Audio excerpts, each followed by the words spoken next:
5। और अब जो पावर लॉस होगा तो सेम ही रहता है। तो in case cross section of neutral is taken to be equal to the any line conductor, the ratio becomes to 4L divide by 2L A1। This will give you 4 divide by cos square 5। तो conductor इफिकेसीज अगर हम बात करेंगे तो यहाँ check कर सकते हैं, सिस्टम है, same maximum voltage to earth है, same maximum voltage between the conductor, 2 wire 1 wire earth 1 है आपका, और 1 DC 2 wire mid point earth 0.25 1 हो गया, 3 वायर मिड पॉइंट न्यूट्रल और हाफ है अगर आपका तो 0.3125। और इसके लिए आपका maximum voltage between two conductors की बात करें, और एक था हमारा मैक्सिमम वोल्टेज टू अर्थ रहता है और between the conductors 1.25। Single phase two wire के लिए बात करेंगे 2 बाई कॉस स्क्वायर 5, इसके लिए भी सेम रहता है, single phase two wire mid point earth 0.5 cos square 5, और इस वाले के लिए रहता है 2 कॉस स्क्वायर 5 है। Single phase two wire neutral half wire है ये आपका, इसके लिए ये वाली वैल्यू है। और 3 फेज 3 वायर 0.5 कॉस स्क्वायर 5, और ये है 1.5 कॉस स्क्वायर 5 है। 3 फेज 4 वायर इसके लिए 0.667 बाई कॉस स्क्वायर 5, और इसके लिए है आपका इतना है।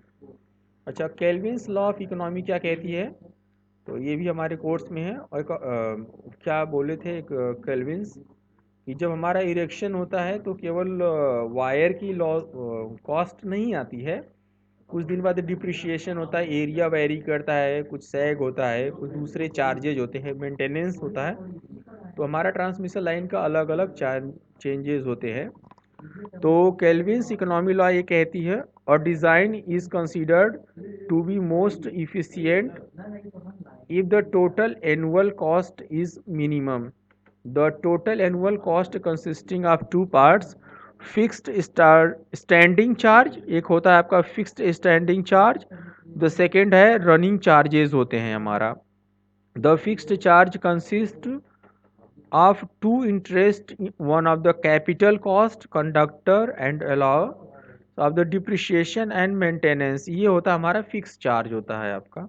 इसके बाद रनिंग चार्जेस क्या होते हैं, यानी जब इरेक्शन हम करते हैं उस समय सप्लाई टावर वायर का चार्ज होता है, बाद में जब सप्लाई सिस्टम चलती है 10 साल 15 साल 20 साल तब रनिंग चार्जेस क्या होते हैं।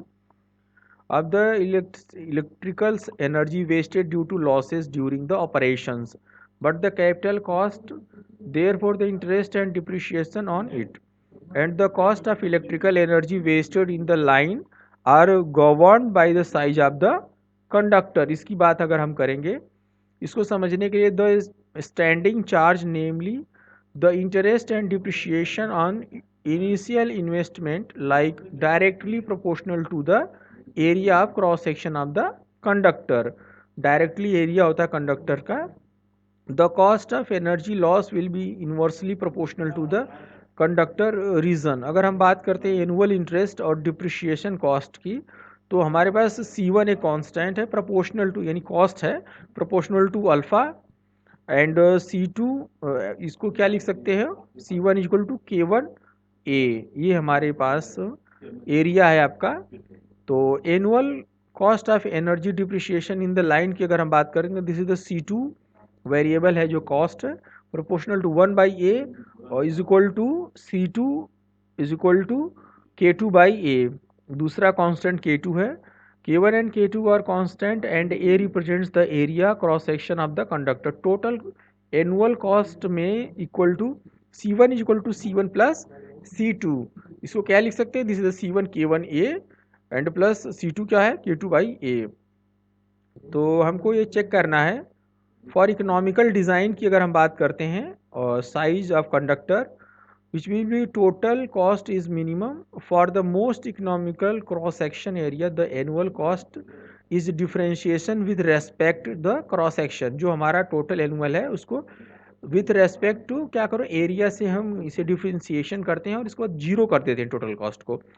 टोटल कॉस्ट क्या है आपकी C है, तो differentiated by DA equal to 0, यानी K1A प्लस K2/A डिफ्रेंशिएशन हमने किया रेस्पेक्टिव ऑफ ए, तो this will be the K1 और ये हो जाएगा माइनस K2/A² इक्वल टू 0, यानी K1A is equal to K2/A, यानी C1 is equal to C1। जो हमारा ऑपरेटिंग कॉस्ट है, दोनों का ऑपरेटिंग कॉस्ट और जो स्टार्टिंग कॉस्ट है दोनों सेम हो गए, और जो एरिया हो गया equal to root times K2/K1। This is the and economical cross section area of the conductor is that which makes the annual cost of energy loss equal to the annual interest and depreciation on the capital cost the conductor material. This is known as the Kelvin's law. Kelvin's law of economy यही कहती है total cost हमारा this is the C है, cost of energy, ठीक है ना, this is point। और इन दोनों को अगर हम इस तरह से मैच कराते हैं तो इस वाले पॉइंट मिड पॉइंट आता है। अगर this is the C1, this is the C1 और ये C2 है हमारा, और ये हमारा टोटल कॉस्ट है, दिस इज़ द C। इसको अगर हम बात करते हैं तो यही है हमारा, ये हमारा ग्राफ था। तो ये एनुअल कॉस्ट है एक सेक्शन पे, दूसरे सेक्शन पे क्या है, कंडक्टर का एरिया है, this is the area A. C1 graph constant है और C2 क्या है हमारा, दिस इज द, और टोटल कॉस्ट इन दोनों को ऐड करें, this is the end point हो गया, एनुअल कॉस्ट है हमारी। Graphical representation of Kelvin's law है।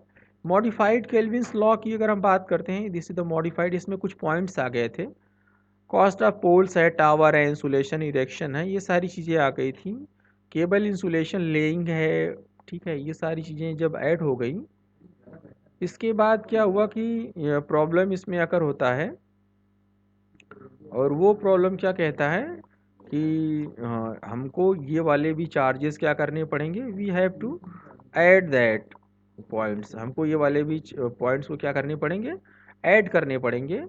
तो जैसा कि एक जी कैप आए, ये साइंटिस्ट उनने क्या किया, थोड़ा सा मॉडिफाई किया, two parts, one part which is independent of conductor size, जो कंडक्टर के साइज से इंडिपेंडेंट था, दूसरा था other part which is directly proportional to the conductor size.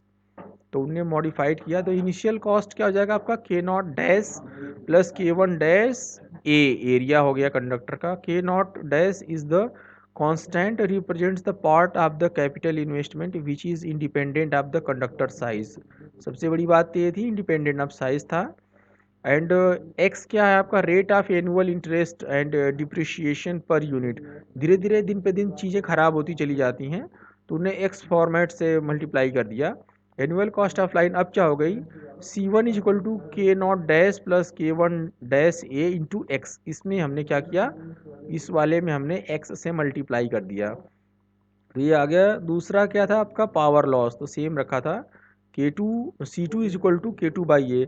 अब इन दोनों को जोड़ दिया, C is equal to C1 plus C2, अगर इसको ऐड कर दिया तो K0 dash plus K1 dash A into X plus K2/A। तो अगर आप इसको डी जो कॉस्ट से, कॉस्ट को क्या किया हमने, एरिया से डिफ्रेंशिएट कर दिया फॉर द मिनिमम साइज जो है एरिया का, DC/DA इज इक्वल टू, यहाँ पे ये तो जीरो हो जाएगा। अगर हम चेक करें K1 dash x minus K2/A², this will give you K2/A is equal to K1 dash x A is equal to A is equal to K2 divide by x K1 dash, ये चीज़ें हमारी आ गई।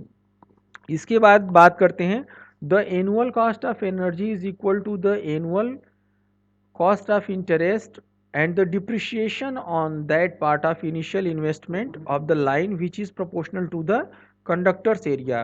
तो जो हमारा दिन पर दिन डिप्रिशिएट हो रहा है उसमें हमने एक फॉर्मेट x से मल्टीप्लाई कर दिया। This is modification in the Kelvin's law, जो केप ने बनाया। ये तो हो गया हमारा जो टोटल कॉस्ट आएगा, और C1 ये हमारा था और C2 ये था, तो एनुअल कॉस्ट क्या रहेगी, ये रहेगी। तो थोड़ा सा मॉडिफाइड कर दिया, graphical representation of modified Kelvin's law. तो इसके बाद हम रीड करेंगे स्किन इफेक्ट। क्या होती है स्किन इफेक्ट, एक्चुअली ये जब हमारा कंडक्टर में AC करंट फ्लो करती है, पहले तो हमारे पास DC करंट फ्लो करती है कंडक्टर में, तो उसका रेजिस्टेंस ही होता है, उसमें इंडक्टेंस जैसी कोई चीज़ नहीं होती है, रिएक्टेंस नहीं होता है, तो उसका जितना रेजिस्टेंस मल्टीमीटर से मेजर करेंगे उतना ही आएगा। बट जब अगर हमारे पास वायर है उसमें AC करंट प्रोवाइड करेंगे तो उसका एक अलग से इम्पैक्ट आता है, रेजिस्टेंस बढ़ा हुआ मिलेगा। अच्छा, होता क्या है स्किन इफेक्ट, जब हम AC करंट एक सॉलिड कंडक्टर के अंदर प्रोवाइड करते हैं या फ्लो कराते हैं, उस समय पूरे सरफेस पे ही करंट फ्लो करती है AC करंट, और ये सरफेस में फ्लो करती है, सेंटर पे कम होती है या नहीं फ्लो करती है, मिनिमम करंट फ्लो करती है। इस इफेक्ट को बोलते हैं स्किन इफेक्ट। फिनोमिना क्या क्या है देखते हैं। The distribution of current throughout the cross section of a conductor is uniform for the DC passing through it. On the contrary, मतलब इसके कंट्रास्ट क्या है आपका, AC is flowing in a conductor, the current is non uniform distributed over the cross section in manner that the current density is higher at the surface. Surface पे तो ज़्यादा current रहती है in the conductor compare to the current density its centre, जो centre में इसकी जो current density होती है उससे ज़्यादा रहती है सरफेस पर। This affect effect becomes more pronounce as frequency is increase. जब उस करिए हमारे पास 50 हर्ट्ज फ्रिक्वेंसी है, अगर हमने इसको और बढ़ा दिया 60 कर दिया फ्रिक्वेंसी 60 हर्ट्ज, तो ये और बढ़ जाएगा लॉसेस। DC में तो फ्रिक्वेंसी होती नहीं है इसलिए लॉसेस नहीं होते हैं, या इंडक्टेंस नहीं होता या रिएक्टेंस नहीं होता, केवल रेजिस्टेंस रहता है, क्योंकि हमको पता R प्लस JX है और X इसमें L जो है 2πfL होता है, फ्रीक्वेंसी रहेगी। और DC में फ्रीक्वेंसी नहीं होती तो जीरो रहता है, रेजिस्टेंस रहता है, बट AC में ये रहता है, टोटल बढ़ जाता है हमारा रेजिस्टेंस, यानी इंडक्टेंस भी रहता है साथ में, रिएक्टेंस मिलेगा, रिएक्टेंस प्लस रेजिस्टेंस तो हमको इम्पिडेंस बढ़ा हुआ मिलता है। तो देखते हैं फॉर AC के लिए, it causes higher power loss for a given RMS AC then the loss when the same value of DC flowing through the conductor. अगर हम बात करें 5 एम्पियर की करंट DC है, उसी समय 5 एम्पियर की करंट AC फ्लो कर रही है सेम एरिया में, तो AC वाली अगर सॉलिड कंडक्टर है तो उसमें ज़्यादा लॉसेज होते हैं। The effective conductor resistance is more for AC than DC।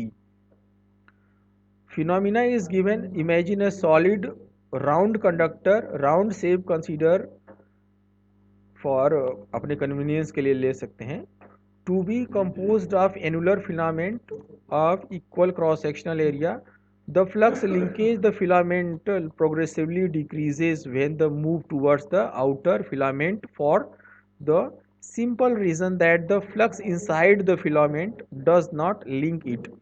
Means अगर हमारे पास एक कंडक्टर है, अगर हम बात करते हैं तो अगर उसको, अगर एक सॉलिड कंडक्टर है अगर हम ले लेते हैं और इसमें रिंग बना लें ऐसे ऐसे, और एक और रिंग बना लेते हैं इसके सेंटर में, एक और रिंग बना लेते हैं इस सेंटर के पास में यहाँ पे। तो अगर हम बात करते हैं कि इसमें जो फ्लक्स लिंकेज है, इसमें कुछ इस तरह से फ्लो कर रही है, इसमें फ्लक्स लिंकेज है ये इस वाले एनुलर रिंग में, तो ये बात करते हैं। और इसके बाद यहाँ पे, तो इस सेंटर से बाहर की अगर हम बात करते हैं तो इस वाले एनुलर रिंग में ये कितने को इंसर्कल कर रहा है, 1 2 3, ये तीनों को फ्लक्स को लिंक कर रहा है। बट इस वाले जो आउटर वाला जो है, ये वाला क्या कर रहा है, ओनली वन फ्लक्स को लिंक कर रहा है।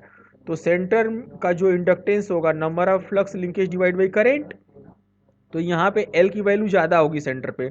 बाहर वाले में हमारा फ्लक्स लिंकेज कम है तो बाहर में कम होता है, तो हमारा इंडक्टेंस बाहर कम है, इस वाले एरिया में, इतने एनुलर रिंग में इस वाले में ज़्यादा है, तो हमारा यहाँ रिएक्टेंस ज़्यादा होगा, यानी लेस करंट रहेगी। यहाँ पे रिएक्टेंस कम, करंट इधर ज़्यादा रहेगी, तो करंट की डेंसिटी यहाँ कम हो जाती है, बाहर की तरफ सरफेस तरफ ज़्यादा रहती है। इसी चीज़ को हमको समझना होता है। तो इसमें अगर हम बात करते हैं थोड़ा सा, the inductive reactance of imaginary filament therefore decreases towards with the result that the outer filament conducts more AC then the inner filament being parallel with the increase of frequency the non-uniformity of inductive reactance of the filament become more pronounced, so the non-uniformity of the current distribution for large solid conductor skin effect is quite significant even at 50 hertz. 50 hertz पे भी अच्छा खासा ये हमको skin effect मिलता है। तो ये काम क्या करता है, स्किन इफेक्ट नॉन यूनिफॉर्मिटी कर देता है। अच्छा, ऐसे ही सेम है हमारे